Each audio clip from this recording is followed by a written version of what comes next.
Hi guys, annyeong. I'm Sarah and welcome to Soul Food Kitchen. So I'm a Korean, which means I love Korean barbecue, especially samgyeopsal or pork belly. And there's actually a real art involved in cooking pork belly. Like, when are you supposed to slice the meat? When are you meant to turn it over?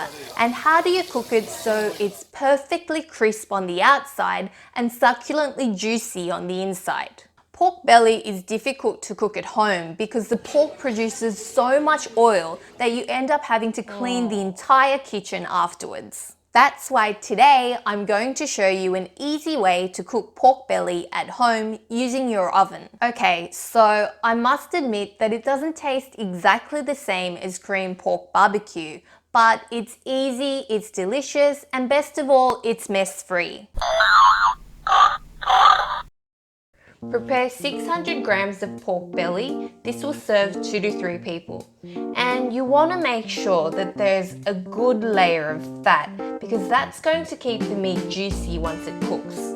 The height here is about 4 centimeters and the fat layer is about 1.5, maybe 2 centimeters. So you want plenty of fat in the meat. You know, guys, we're not cooking lean meat here. So fat side up, you want to insert crosses on the surface of the fat with your knife. I asked my butcher to do this for me, but if you wanted to do it at home, you could take a knife, insert maybe 1 centimeter this way and then the other way. Now what we want to do is we want to season the meat before we cook it. So I'm going to use 1 tablespoon of garlic, and also prepare some salt and pepper. I'm going to use some freshly cracked pepper here. You can use as much as you like, it's up to you. So, yep, take the garlic first and just apply it this way. Flip the meat over, apply it on the other side. Yep, and on top and bottom like so, and take the salt and pepper and just really get your hands in there and rub it into the meat, like caress the meat, massage it. Think of it as like massaging a baby's bottom, because we really want all the flavors to be absorbed into the meat. I'm just gonna wrap it up in cling wrap. It doesn't have to be tidy, just make sure that you cover the meat. So, and the other side. So now we're gonna let it sit in the fridge for at least 3 hours. Normally I just prepare this in the morning and then take it out to cook it for dinner. So it's been 3 hours and I'm ready to cook. So the first thing that you want to do is to preheat the oven to 180 degrees. So open up your refrigerator and take out the pork.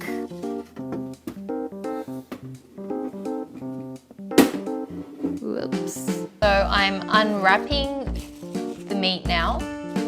And even though we added minced garlic earlier, as you know, Koreans love garlic, so I'm just gonna add some more.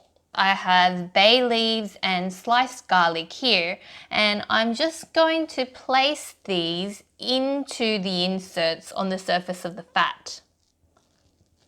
This will really create a nice aroma when the pork roasts in the oven.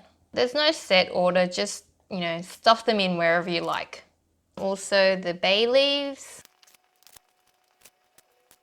The pork is now ready to go into the oven. It's going to produce a lot of oil, so what I like to do is line the pan with some aluminium foil.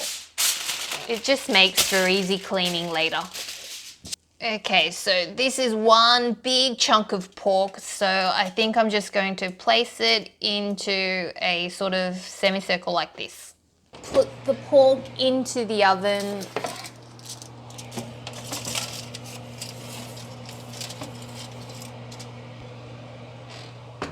And I'm going to set this for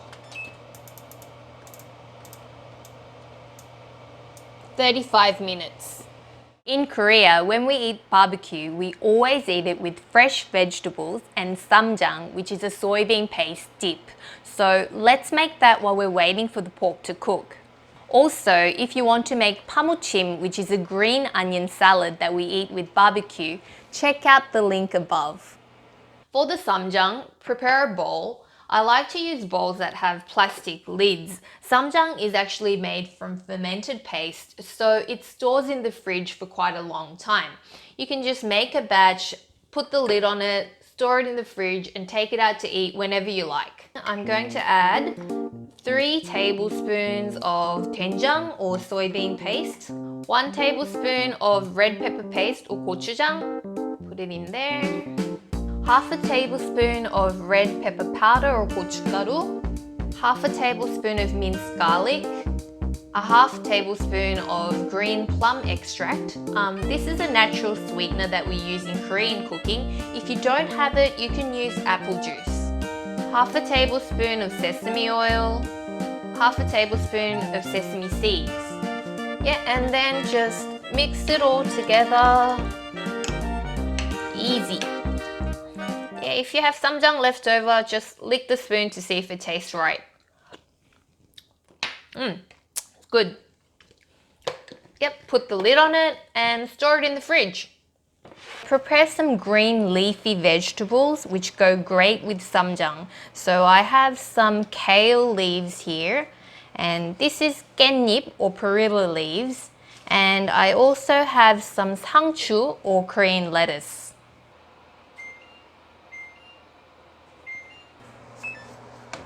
Okay, so when it's done, take the pork out of the oven and you need to let it cool for about 2 to 3 minutes before you slice it. Can you see how crispy that skin looks? And the meat itself, as you can see, it's remained really juicy. I think this is actually the most difficult part of the whole recipe, waiting for the meat to cool.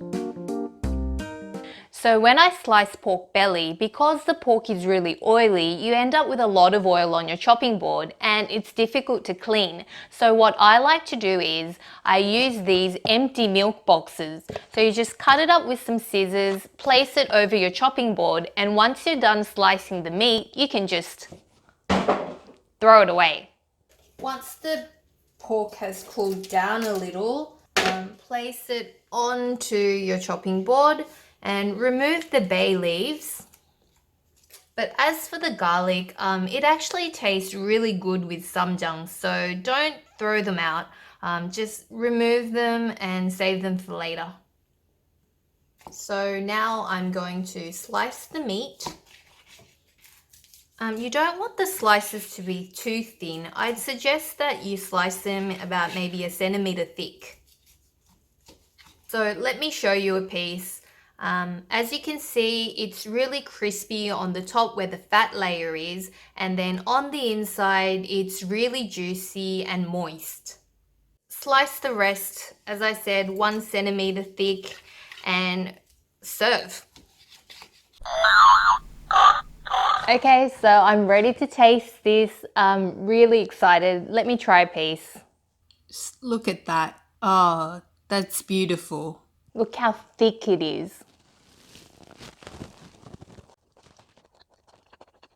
The fat layer on the top, it's really crispy and you can taste the aromas of that garlic and bay leaves that I added. It's so good. I think I'm in pork heaven.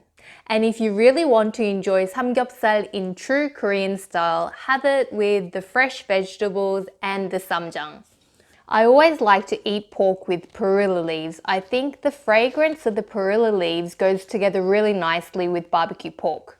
So I'm going to take a leaf of perilla, sangchu or Korean lettuce, and put them together, layer them, and take a slice of pork. And this is the garlic that we roasted in the pork skin earlier. So I'm going to place that on top and top it off with a little bit of ssamjang.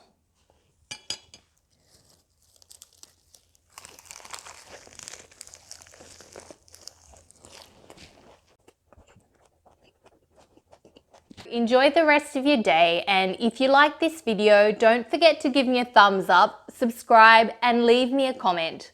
I'll be uploading more easy Korean recipes like this one, as well as videos about what to eat in Seoul and where to eat in Seoul. So I hope to see you again next time. Bye! 다음에 또 만나요!